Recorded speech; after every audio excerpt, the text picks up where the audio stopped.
I got another opportunity to work for Lucasfilm up in San Francisco. And so once again, I was like super excited because Lucasfilm, ILM, like they're like the studio, like Pirates of the Caribbean, Transformers, like Avengers, you name it, they've done it. So I moved up to San Francisco and I actually got a chance to work on their one and only animated feature, which Rango. So I worked on Rango for almost 2.5 years. I left Lucasfilm and I decided to pursue teaching at a collegiate level. So I already had a master's degree, so that pretty much qualifies me to teach most places. So I called my old animation professor from my master's degree, and they had an opening for a visual effects professor at the Savannah College of Art and Design Hong Kong campus. And I was like, great, I'm already in Singapore, I'll just hop over. So I did that.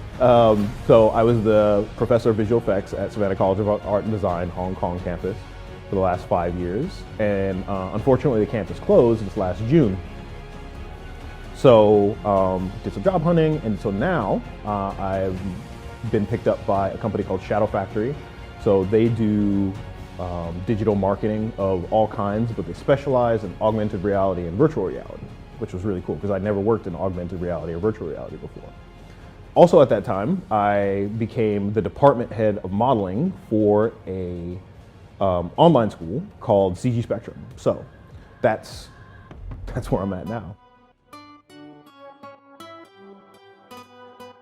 I taught at SCAD, or Savannah College of Art and Design, for long. I was a professor of visual effects there. So I taught the entire visual effects curriculum. So that's everything from, CG integration, camera tracking, digital makeup, explosions, creatures, the whole thing. And along with that, because of my background, I covered a few other classes in animation, so CG animation, interactive game design, because a lot of those things, a lot of the tools that are used across those disciplines. They all kind of use Maya, they all use Photoshop, they all use some sort of texturing application. And then I got a chance to do 2 what they called SCAD Pro projects that were actually specifically focused on digital fashion and digital cloth. One was with a company called Towel Apparel. That was and then another one was with a marketing team called PCW. So Towel Apparel we were tasked to make clothing in the computer that was, pseudo realistic, or as realistic as we can make it with the tools that we had. We got pretty close. So they were super happy with it, and that kind of branched this kind of idea of digital fashion and digital cloth and generating garments before they go to manufacture, and that whole deal. So yeah, that's what I did while I was at SCAD.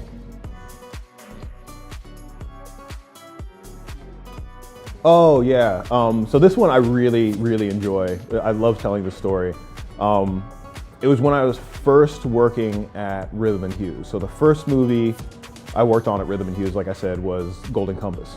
The second movie I worked on at Rhythm and Hues was actually Alvin and the Chipmunks, the very first Alvin and the Chipmunks movie, where it was like CG chipmunks with like real live people.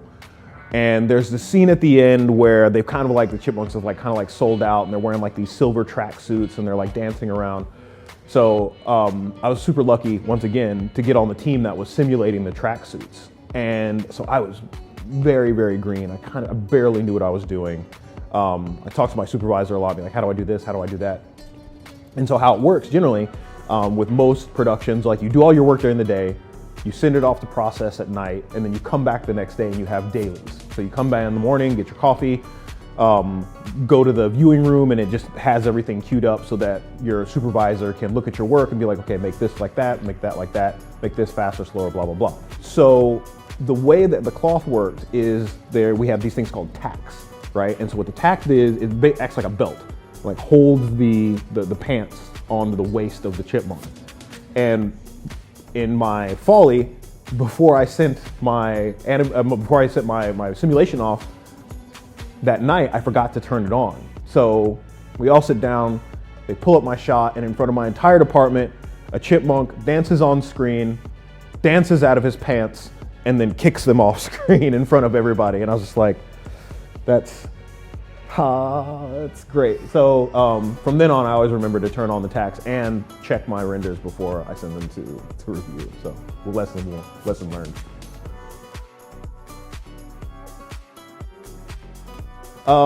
Yeah, AR, any kind of new technology or anything new can become a buzzword to use to sell things.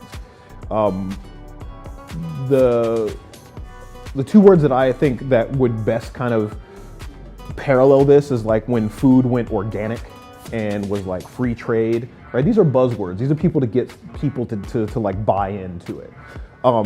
Most companies that say that something is organic, it's not organic.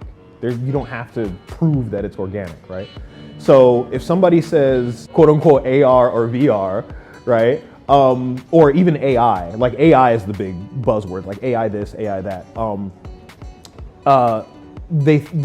It can be used as a way to be like, oh, it's automatically gonna be good because it's VR, virtual reality or augmented reality. Or it's automatically gonna be good because it's AI created. And once again, these just like the kind of like the digital competency thing, these things are not true.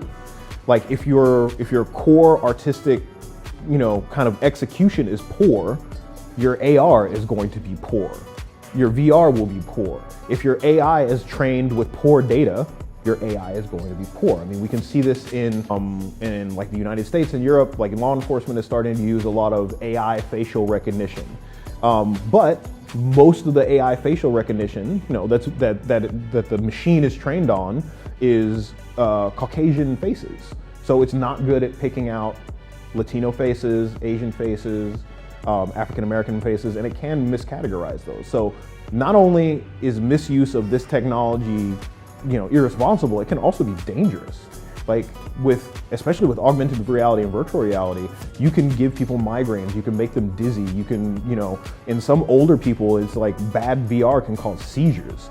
So there is a level of responsibility not to let these things just become buzzwords and selling point. You have to know how they work. We don't really know how virtual reality affects the human brain.